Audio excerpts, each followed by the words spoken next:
Assalamualaikum warahmatullahi wabarakatuh. Kembali lagi di channel Sahabat Pena.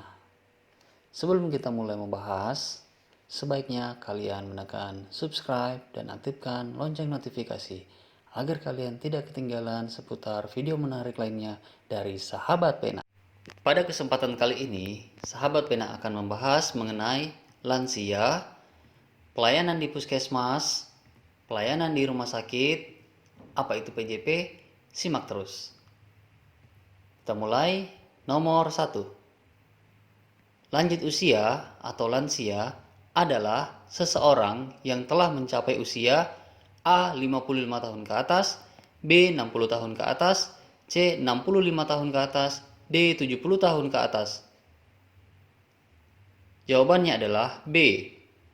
Pembahasan. Berdasarkan batasan umur menurut WHO, lansia adalah seseorang yang mencapai usia 60 tahun ke atas. Selanjutnya, nomor 2. 1. Pendekatan holistik, 2. Justice, 3. Continuum of care, 4. Otonomi. Pertanyaannya, prinsip yang diimplementasikan pada perawatan jangka panjang yang disingkat PJP pada lansia yaitu A. 1, 2, dan 3, B. 1 dan 3, C. 2 dan 4, D. 4, E. Semua benar. Jawabannya adalah B. Pembahasan. PJP pada lansia memiliki prinsip dasar dilaksanakan dengan pendekatan holistik dan dengan menerapkan continuum of care. Kedua prinsip ini diimplementasikan secara terintegrasi. Selanjutnya, nomor 3. 1. Imobilisasi, 2. Instabilitas postural, 3. Intellectual impairment, 4. impotence. Pertanyaannya, yang termasuk kondisi-kondisi yang paling sering menyebabkan lansia harus dikelola secara intensif yaitu A. 1, 2, dan 3, B. 1 dan 3, C. 2 dan 4, D. 4, E. Semua benar. Jawabannya adalah A. Pembahasan. Imobilisasi, instabilitas postural, intellectual impairment, dalam hal ini delirium dan demensia, infeksi dan isolasi akibat depresi, serta inkontinensia urin atau ALFI merupakan kondisi-kondisi yang paling sering menyebabkan lansia harus dikelola secara intensif. Karenanya, keenam kondisi tersebut disebut geriatric giant. Sebenarnya ada 14I. Jika kalian ingin mengetahui silahkan komen. Selanjutnya, nomor 4. 1. Home care, 2. Residential atau panti, 3.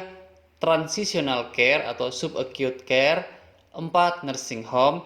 Pertanyaannya, yang termasuk tempat pelayanan PJP yang tersedia di Indonesia yaitu A. 1, 2, dan 3, B. 1 dan 3, C. 2 dan 4, D. 4, E. Semua benar. Jawabannya adalah E. Pembahasan. Tempat pelayanan PJP yang saat ini mulai banyak tersedia di Indonesia antara lain home care, residential atau panti, transitional care atau subacute care, dan nursing home. Simak penjelasannya ya.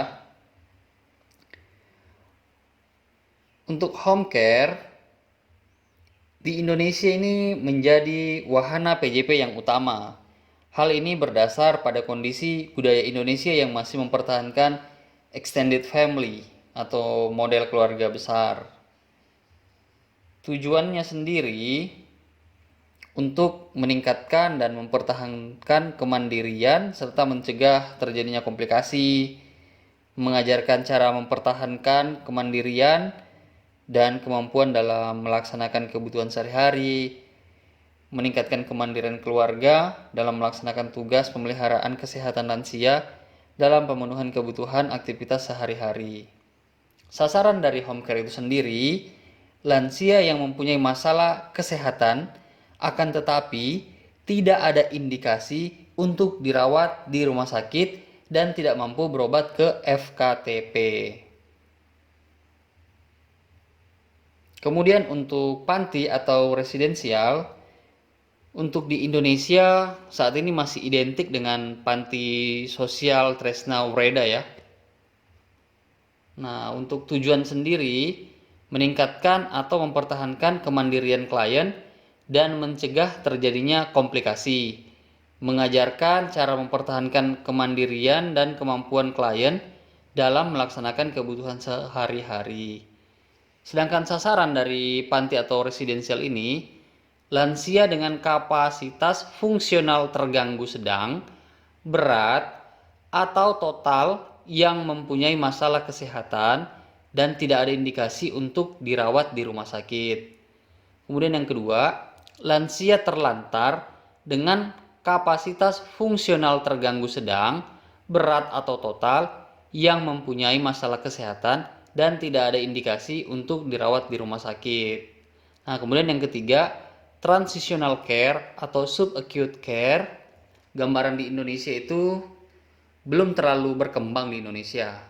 Nah, untuk tujuannya memberikan perawatan kepada lansia yang baru selesai mengalami episode akut di rumah sakit, akan tetapi belum bisa dipulangkan ke rumah karena kondisi rumah yang belum memungkinkan atau keluarga belum mampu melakukan perawatan sendiri. Sasarannya lansia pasca rawat inap di rumah sakit.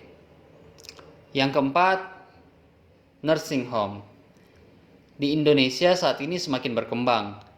Lebih banyak diselenggarakan oleh pihak swasta. Tujuannya memberikan pelayanan keperawatan dan sosial serta penyediaan bantuan pemenuhan kebutuhan sehari-hari.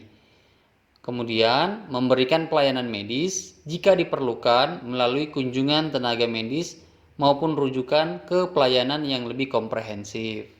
Selanjutnya nomor 5. 1. FKTL, 2. Dinas Kesehatan, 3. Dinas Sosial, 4. OPD Keluarga Berencana.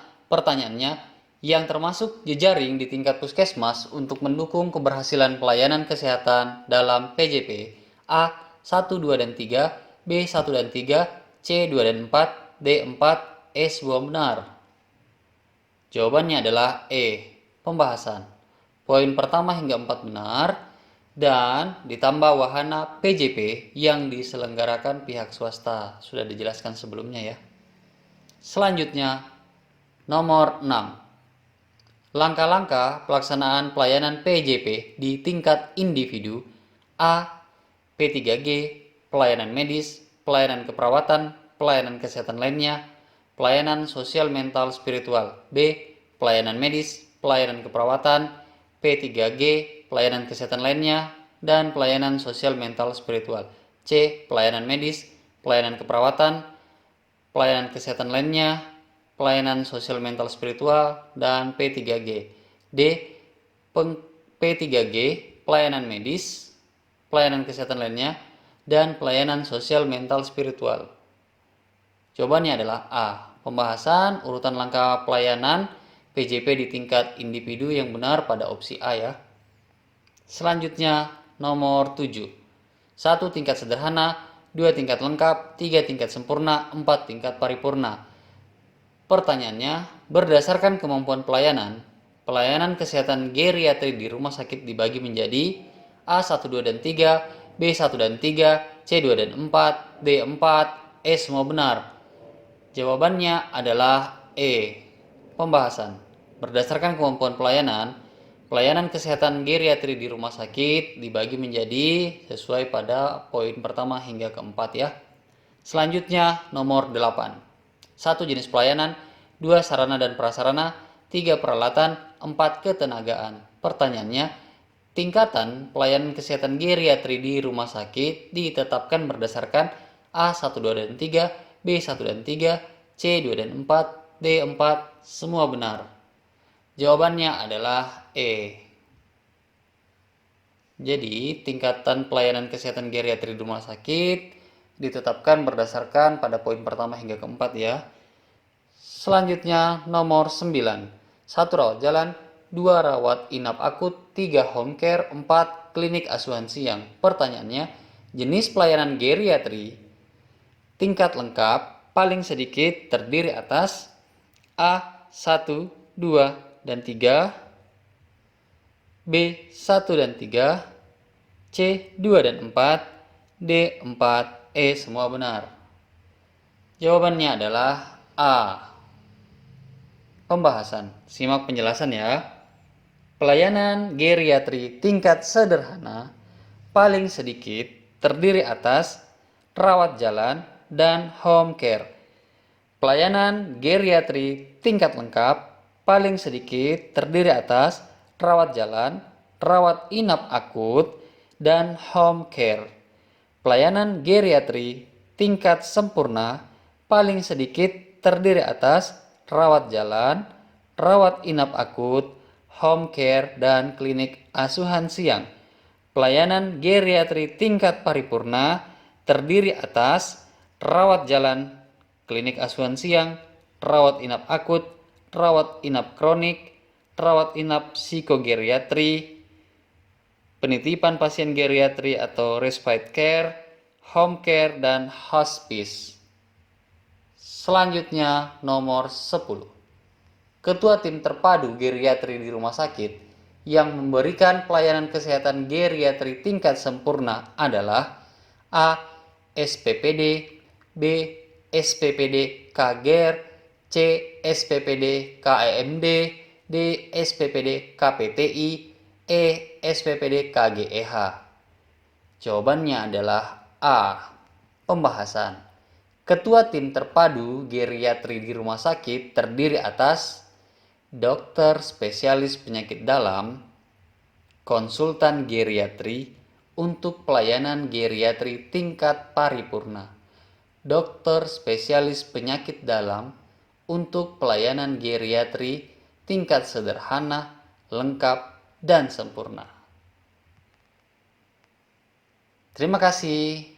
Jangan lupa subscribe, dukung terus channel ini ya.